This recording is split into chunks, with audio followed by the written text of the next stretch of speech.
আন্তর্জাতিক রাজনৈতিক প্রেক্ষাপটে নতুন আলোচনার জন্ম দিয়েছে বাংলাদেশ ও ভারতের মধ্যে বন্দি বিনিময় চুক্তি। শেখ হাসিনাকে দেশে ফিরিয়ে আনার প্রসঙ্গে দুদক চেয়ারম্যানের গুরুত্বপূর্ণ মন্তব্য। এদিকে ব্রিটিশ এমপি টিউলিপ সিদ্দিকের ব্যাপারেও নতুন তথ্য জানিয়েছে দুদক। তবে এই চুক্তি বাস্তবায়নের পথে কি বাধা রয়েছে, বিস্তারিত থাকছে ডেস্ক রিপোর্টে।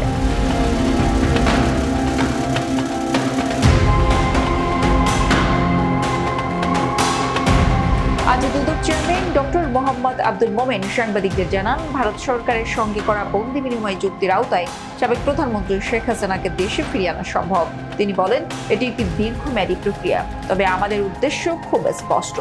আমরা শেখ হাসিনাকে দেশে ফিরিয়ে আনার জন্য বিভিন্ন পর্যায়ে আলোচনা চালিয়ে যাচ্ছি।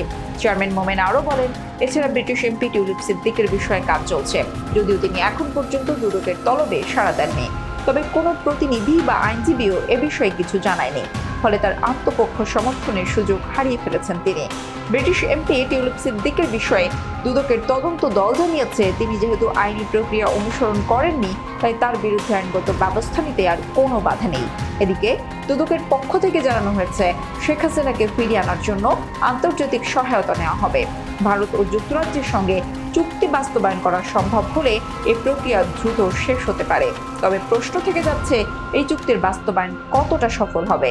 আন্তর্জাতিক রাজনীতির এই জটিলতা ও বাংলাদেশের বর্তমান রাজনৈতিক পরিস্থিতি কিভাবে বদলে যাবে, এটি একটি বড় প্রশ্ন যা বাংলাদেশের ইতিহাসে গুরুত্বপূর্ণ অধ্যায় হয়ে উঠতে পারে।